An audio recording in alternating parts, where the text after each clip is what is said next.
Hello, PWF Empire fans. We are here, me and DJ Cass are here to discuss or give an autopsy to SmackDown Live after its death on last Sunday. And we're going to talk about the, build up to Money in the Bank and so forth and everything that happened good and bad and mostly bad on the show tonight. So, DJ Cass, how you doing? You're doing double duty, aren't you? You did Raw review last night, didn't you? Not only did I do a Raw review, I did a coverage of NXT TakeOver, and I still got to do a coverage of NXT tomorrow night. So, yeah, I've been moving all weekend and the last couple of days. Well, it looks like Cass is now the workhorse of the company. I will hand that over to him, and he can have the keys of the castle. It's fine. I got a new horse. I don't know what it is. Anyway. Oh, another time for another day. Another time for another day, indeed. Where do we even begin on SmackDown? You know This SmackDown is pretty much Looneyville right now. Yeah, cats and dogs are playing with each other. It's madness. It's chaos, and I'm just gonna save something later. Let's talk about something maybe positive, maybe probably good. Let's talk about the build-up, the announcement of the Money in the Bank match and its competitors. It was pretty bizarre in how it was set up. Basically, Shane McMahon came out and said, yo, here are the competitors. All of them came out, including Kevin Owens, who wasn't in the match, but then he coerced his way into being in the match. For some reason, I guess to kill time. I don't know why Kevin Owens just wasn't in the match to begin with, why he needed all that collusion. But here nor there. Is it six? It's six guys, right? It's not just five? Six. All right. Of the six guys, there's Baron Corbin, Sami Zayn. Makes sense.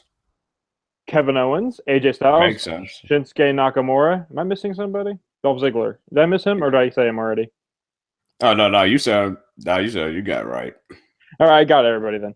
These are the guys in our Money in the Bank to fight for the right to win. The Money in the Bank premise. It's out there. It's great. Yeah. I don't know if I like the setup here because I feel like I'm more in favor of just doing like qualifying matches. Maybe have Backlash have more of an implication. Excuse me. Maybe have Backlash have more of an implication. Maybe Baron Corbin isn't in automatically. Maybe Dolph Ziggler isn't automatically. They have to win matches to get in there. Like maybe the certain people who won a Backlash are locked in, and we'll have to find out the rest later. I think it was very lazy. Like, okay, we have only a few much weeks. Just have them all be out there. It's announced, whatever. So, what was your thoughts on it? Well, honestly, my thoughts pretty much summed it up when they threw a bunch of jobbers in a number one contenders six-pack challenge of last month. So it didn't really shock me the way that they did this right here. But yeah, I completely agree with you. Like having qualifying matches at least provides like at least superstars that have momentum, like you said, coming out of Payback and them just putting it in this scenario. It's like you did it with the right guys, but this is something that you could have dragged out for like weeks and weeks because now I feel as if we're going to be stuck in like what they're doing on Raw right now with the Fatal Five-Way, like just like putting these guys in all different kinds of combinations leading to Money in the Bank. So there are ways you could have spaced this out so it didn't feel like you're just throwing out like matches, especially since I know we're going to get to it later, but it's like, yeah, just the right people are in it. It's just questionable how the way they got in, if that makes sense. Yeah, and then it begs the question, like, why couldn't, like, who won the Eric Rowan Luke Harper match on Sunday? Was it Luke Harper? Luke Harper. Yeah, why wasn't he like in contention maybe, or so? I don't know what Shane McMahon's like process for this was kind of a thing. It was just like, oh, here's a round of guys you know are going to be in the match anyway, so here they are. Yeah. So it's like I would like some storytelling effort, so to speak, but. But the guys sorry, not to mean to interrupt you, but it also did make Shane McMahon's character look dumb. It really did. Yeah, it makes you wonder. Maybe Daniel Bryan was the brains of the whole operation here. Yeah, shit has fallen off since Daniel Bryan had his baby. So it is what it is, I guess. But you know what? Good on you for having a kid, Daniel Bryan. Please come back. The kid, we can handle the kid. Come on, just come on back. Come on. All right. But out of this, we got two matches. One was Sami Zayn, Baron Corbin. I think we'll go to that first because I think I have a bigger compounding problem with my Why? Why? You have a problem. Express yourself, Cass, as Madonna would say. Apparently, I'm just going to bring a little insight here. Apparently, the reason why Sami Zayn won the match against Corbin at Backlash was apparently that WWE is still upset with Corbin for putting his hands on an official on Talking Smack last month. So apparently there's a little bit of realism there. But yeah, not to mention you have him lose Sunday night, clean as a whistling sheet, mind you, and then you have him rolled up in about 2 seconds, and then what? Corbin gets his heat back. Who cares? Yeah, honestly, I would have preferred if here's the thing, if Corbin would have won Sunday and Sami would have won via the roll up tonight, I would get this, but the guy lost pretty much 2 straight, clean as a whistling sheet. Yeah, with that, the segment actually ended up making both people look really bad because one, Baron Corbin lost quickly to Sami Zayn, and then it made Sami Zayn look stupid. Like, yeah, I'm cheering, I'm gonna turn my back to this guy who's beating me up from behind multiple times. So I guess unsurprisingly, Baron Corbin did what he does and just beat him up the entire way in a pretty lackluster brawl. Might I like they did the stretcher job. Yeah. I did the only thing I liked about the beatdown was the Corbin's elbows to Sami Zayn on the barricade. I thought that was a neat touch to knock someone out. But as overall week, honestly, I don't feel like there's any momentum for either guy moving forward to Money in the Bank. So I would say this is a failure to build the Money in the Bank match with these two guys in particular. And then you wanted to do a rematch on top of it, you're just, like I said, it goes back to what I said. You're just treading water, just putting these guys in all different kind of variations. And one is what you just did just 48 hours ago. So it's nothing changed. Yeah. And plus it goes to the whole thing where WWE has this weird trend of just, hey, you saw that match on Backlash? We'll do it again on Tuesday or Monday or whatever. I hate doing that business where you're it's a pay-per-view match for a reason. Or don't do it immediately after. Let it simmer, sit. Don't just be well, here it is again. Even though it wasn't much of a rematch because it was quick, I just think there are better ways to do this. Maybe there shouldn't have even been a match. Maybe Corbin should just, beat the hell out of Sami Zayn without a bell ringing kind of a thing. He's pissed that what Sami did. And I agree. I feel like it was an odd. Maybe you're right. He was being punished still, or I found it weird. I didn't like how this segment turned up. I like Baron Corbin. I like Sami Zayn. Oh yeah.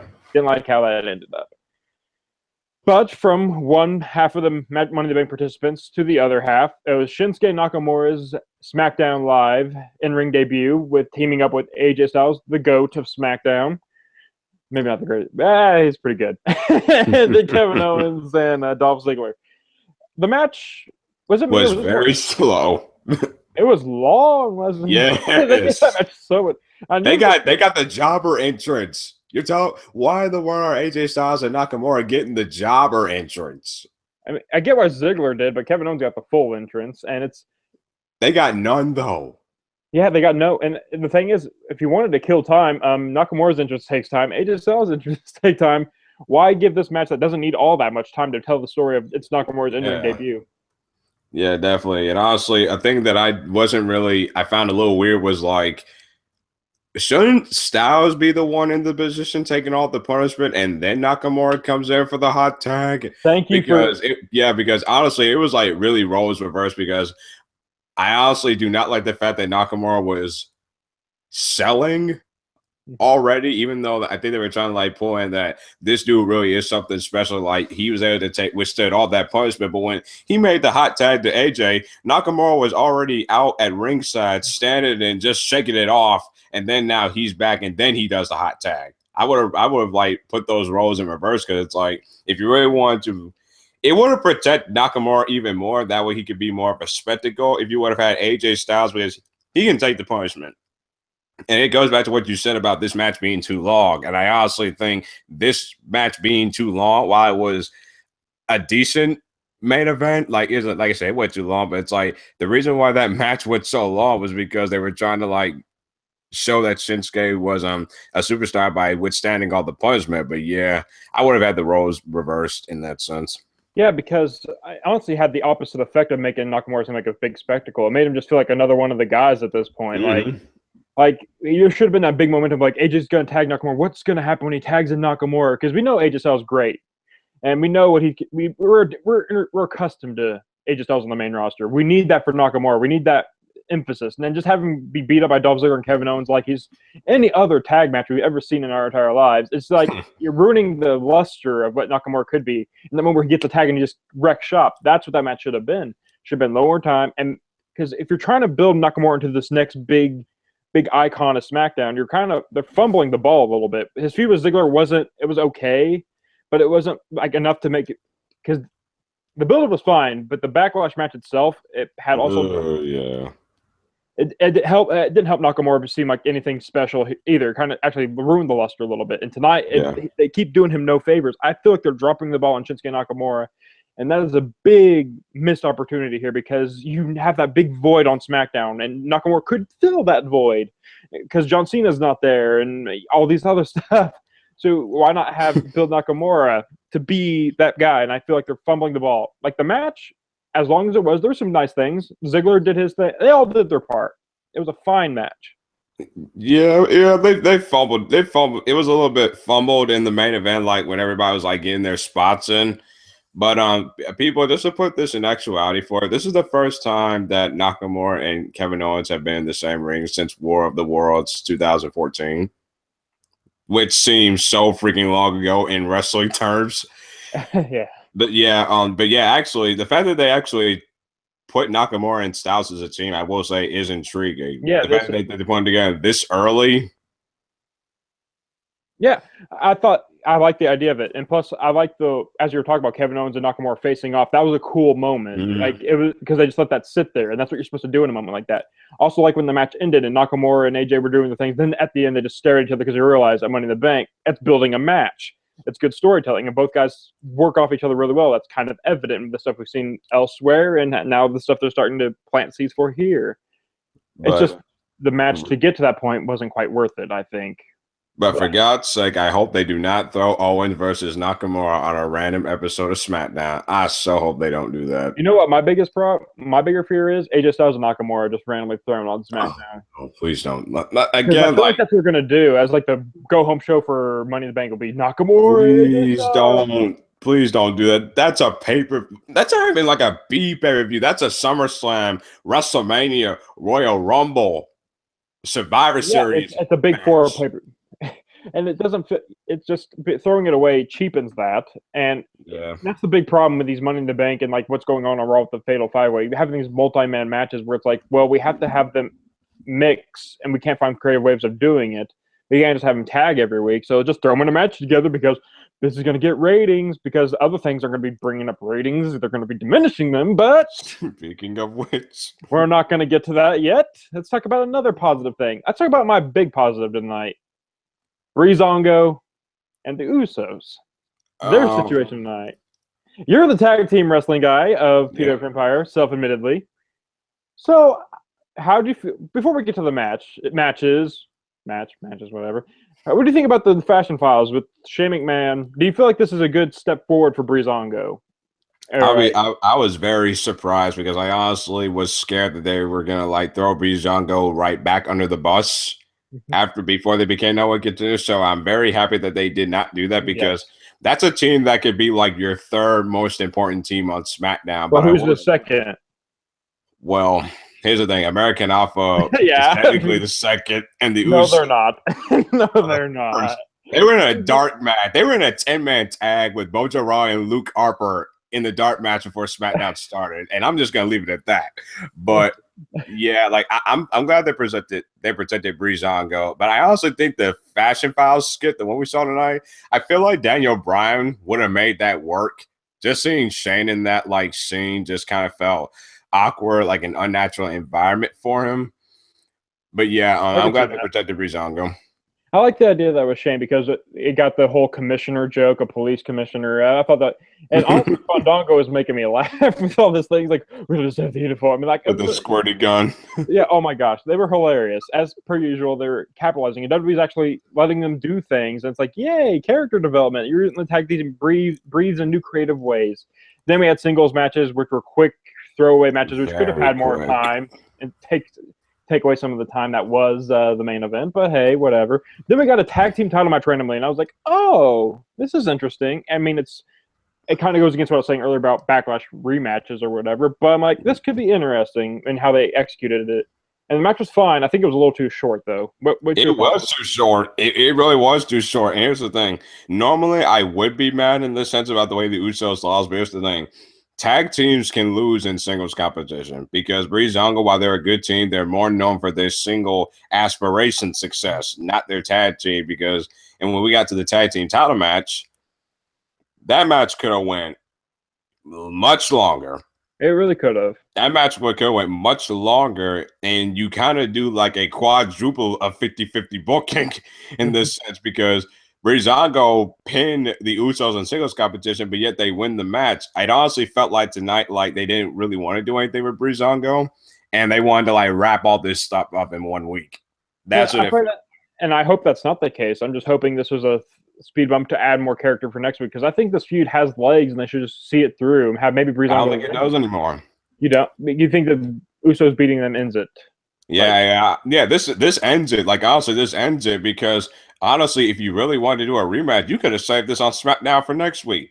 They've done that before, but yet they decided to just throw it out there. And again, this is the reason why I say I think it's going to end. The match was short.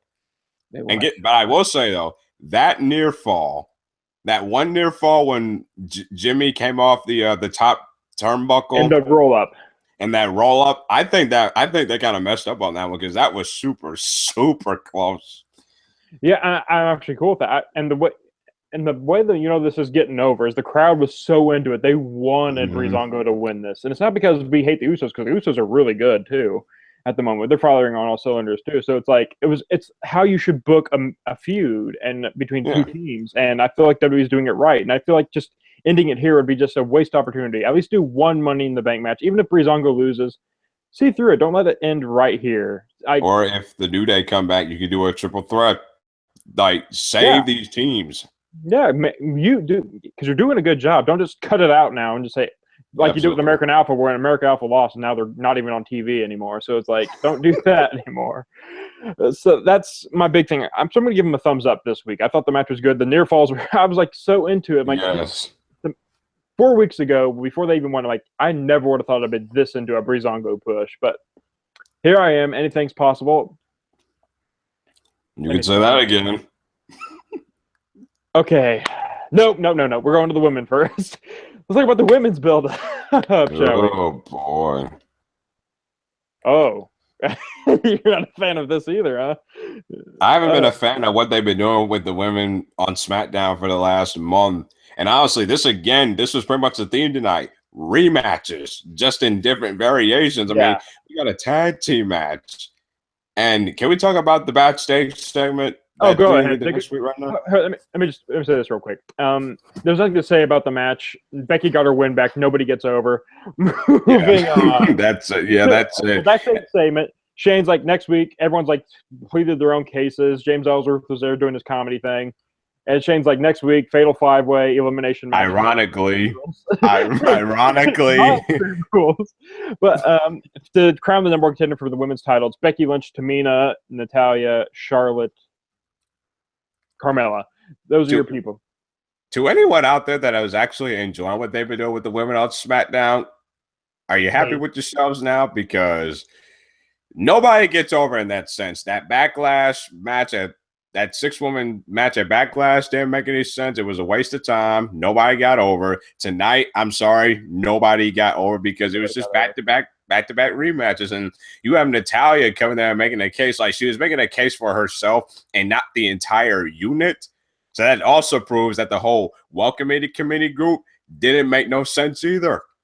And now I saw online today that WWE was at first rumored to have a women's Money in the Bank ladder match, but we're not going to get that anymore. So I need to know what in the world happened to change that, because that honestly would have been a sight to behold. And honestly, anybody who should be getting the next title shot, it should be Carmella, because did she not pin the women's champion last week? So why are we having a fatal 5-way elimination match next week on SmackDown when Carmella was the one that pinned the champion last? There was just all around. Honestly, of them all, the only two with not a real,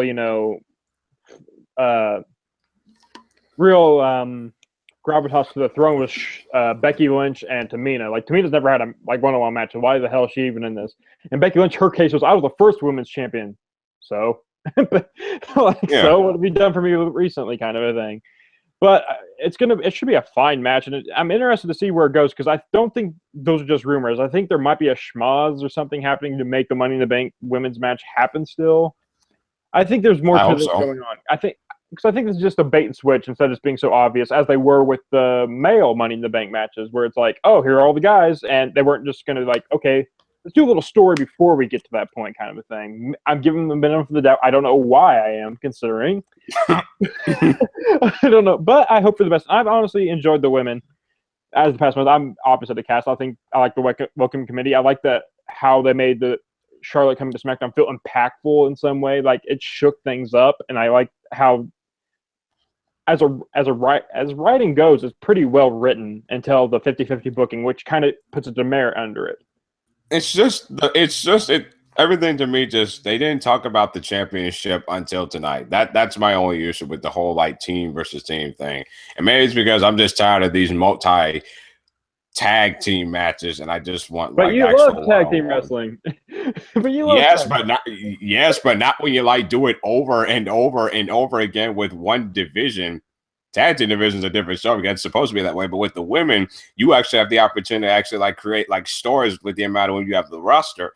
One-on-one, mind you, which we had 3 women's matches on Elimination Chamber earlier this year. So they've proven they can do it. It's just they just like to throw everybody out there. Yeah. Can we talk about it now? Is there anything else? Lana's going to be debuting. Okay, we got nothing else. Where is Rusev? Where is Ty Dillinger? Where is Ty Dillinger? Why is he in the Money in the Bank match? What's he do? Where is Luke? Where is Luke Harper? Where's American Alpha? Where's Ty Dillinger? Where's Eric? Yeah, I'm actually gonna put Eric Rowan in there. Where's Eric Rowan? They've been doing stuff with him, so it's like, where's Eric Rowan? It's like, and the New Day. I heard that. I thought they were supposed to be coming back tonight, but apparently that got squashed. It's just like on SmackDown right now. It's just such a lackluster of stars right now, and they're making it what they have. Speaking. Okay, can we? Yeah, there's nothing else to talk about, so we got to get here. All right. I'm gonna lay it out. Then I'm gonna ask you to speak on it. Then I guess I'll give my piece on it. Okay. Tonight was the supposed Punjab celebration for the new WWE champion, Jinder Mahal. He had this nice Punjab ceremony. It was a very, I think it was, how do I say it? It was very for the culture and everything like that and the people. And then he cut a promo, basically saying the same thing he's been saying for a fucking month. And that was, oh, you hate me because of this. Boring, boring, boring. I hear nothing because you are boring. And he has the pyro go off, and Randy Orton is nowhere to be seen. Your thoughts? I can't even say the words anymore. Just say it. Go. Jinder number 1. Jinder number 1. Jinder number 1. Jinder. No. I gotta say, it was actually is it wrong for me that I actually enjoyed the performance from the stereotypical Punjabi stuff? No, that was a good performance. It was very pretty. Oh, yeah? It was really well choreographed. It was good. It was all inspiring. I'll give him that. And I will say, Jinder does have a presence about him.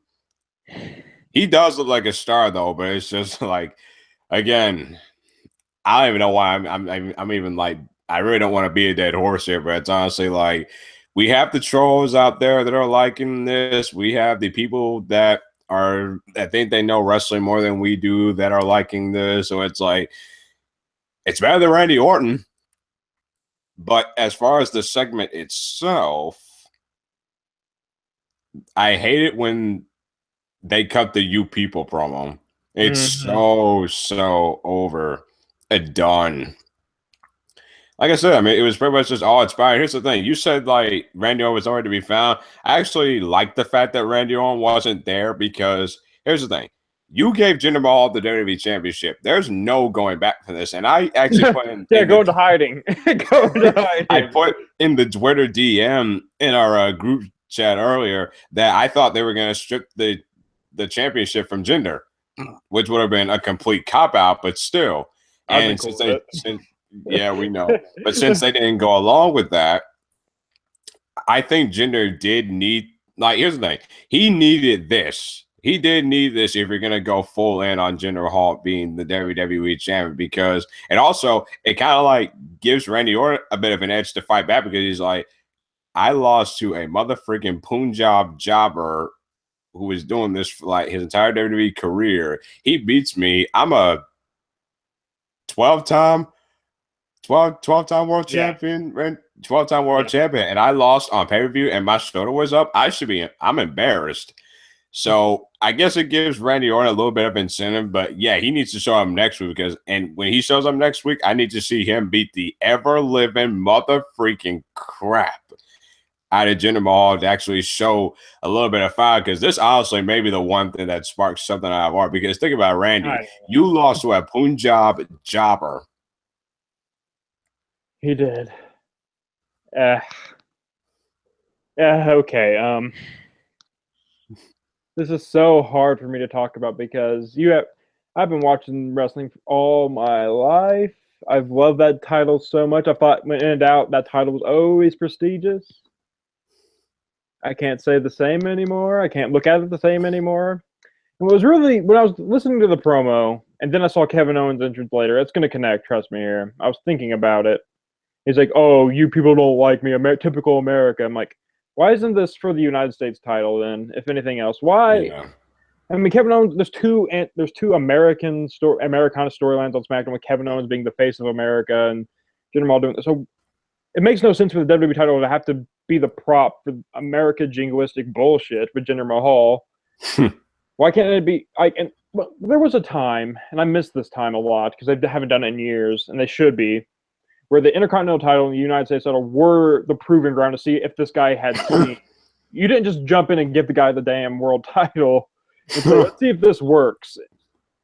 Like, why couldn't Jinder Mahal, if you want to go with him and reach the India market or do whatever you want to do to make Jinder Mahal this guy, why not have him beat somebody for the United States title, be United States champion, and see if people gravitate to it? And if he succeeds there and kind of rubs off the stench of being a jobber, maybe you could throw him into a world title feud like they did back in the 80s, 90s, early 2000s. But no, we just give the most prestigious title in the world to a guy who does not deserve it. You won't be hearing "you deserve a chance" ever for Jinder Mahal, ever. And I was sitting there thinking, why did they give him the belt? Yes, Randy Orton was a failure as a champion, but you know what? Randy Orton is still credible, way more credible than Jinder Mahal. So he should have beat Jinder Mahal no time flat with what the character WWE is presenting to me before last month. I heard that Vince McMahon did it because he appreciates Jinder's physique and his artwork. That's the only thing I've heard, pretty much. But it still doesn't make sense. Here's the thing: it's not like that I'm accepting Jinder as the WWE champion. I'm just like, I know myself because it does intrigue me just a tad bit. Not the fact that Jinder's the champion, but just to see just how far that they are willing to take this, because you had other options you could have done. Yeah, Jinder Mahal. Honestly, on the list of options, Jinder Mahal should have been one of the last, if not the last option to make WWE champion or an opponent for Randy Orton. Like, I was thinking of other reasons. Like, did they do it just to make Randy Orton, seem interesting again? Because maybe like that, as you say, like the spark. Literally anybody else could do this besides Jinder Mahal. Jinder Mahal's not going to make Randy Orton this big grandiose figure as a great champion. We're not going to buy into it no matter what. Because one, Randy doesn't give a fuck anymore, and two, nope. It's just there's nothing. It's just not going to work. And then I thought the other option, besides just the India market, which honestly, that's a good thing that they're promoting, because everybody should be good in watching wrestling. It's not just should be a white person or whatever thing. It should be all inclusive. But I look at India and think maybe they should be like a better representation for your first Indian world champion, besides if you don't count Great Khali, I guess. But like, shouldn't there be like a better guy in this, a more charismatic, better, more built up guy to be this guy than just a random, here's a jobber, here's the symbol of India, guys. Like, that's not, I wouldn't want to be represented like that from. Like, I'm just gonna let you know, we had Heath Slater win the tag team titles last year. Jinder Mahal is now the WWE champion. If Drew McIntyre wins the NXT championship, all three members of that 3MB faction from 2012, who were meant to be jobbers, who got killed by Brock Lesnar in under a minute, are gonna be NXT, WWE, and have been tag team champions. Can you believe that? No, I don't want to believe it. Wrestling is crazy, people. Wrestling is crazy. And okay, with besides the India market, why else did they do it? And I was listening to the segment and watched it. Was it just purely for shock value? Yeah, Like, oh my I God. think so. I truly do think so because honestly, when you think about it, I feel like the brand splits actually started when Jinder won the belt. Like, I know people don't like the JBL comparisons, but here's the thing: you can't really compare JBL to Jinder Mahal because at least when JBL broke out to be WWE champion, like the APA, he broke up with the APA. Mm-hmm. But at least he wasn't like jobbing out to a point to where he wasn't credible to like win on his own or like win tag matches on his own. When he left, they did. I actually went back and I watched SmackDown, the WWE Network. They literally did the whole JBL character thing in a month before he was challenging Eddie Guerrero for the WWE Championship at And then he Judgment Day didn't win it right off the 2004. bat with that either. It was like a Yeah, he disqualification. didn't. Yeah, it was like they gave him time to win some credibility back. They didn't just say, "Here he is, throw him in there. Oh, you'll accept him." Shocking, right? Yeah. I'm sitting there like, if it's shocking, that doesn't necessarily make it good. Like a homeless guy could break into my house right now and throw his balls in my face right now. It'd be shocking, but it's not entertaining either. It's not exciting. And remember, when JBL won the WWE Championship at the Grand American Bash 2004, it was on a technicality. Yeah, and it wasn't just. I mean, there was some tomfoolery involved with, the Singh brothers or whatever, but at the same time, Randy Orton should have kicked out of that move because he did. Like, he did kick out of it. His left shoulder was up. The ref just didn't see it. Well, regardless, it was still counted, and yeah, Jinder Mahal's the WWE champion, man. Like, at this point, I'm just along for the ride. I can't. I'll say that. If it weren't for this review show, I don't think I would be. This was the closest I ever came to looking at my WWE network and saying, you know what? Do I need this? I thought about for the first time, because I've been watching wrestling, I've never really wavered on it. I'm like, bad things have happened, but nothing has ever felt this, just disrespectful to me. Disrespectful to me as a customer, as a fan who supports, who loves that WWE title more than any other belt in the wrestling world. I know I'm a big WWE mark, whatever, but I found it very disrespectful to treat me as a fan, just like, here's some shocking thing for the sake of being shocking, and devalue the most important belt in the industry. I found it very repulsive, and I wanted to end that. I can understand that. And it's nothing. I can understand that.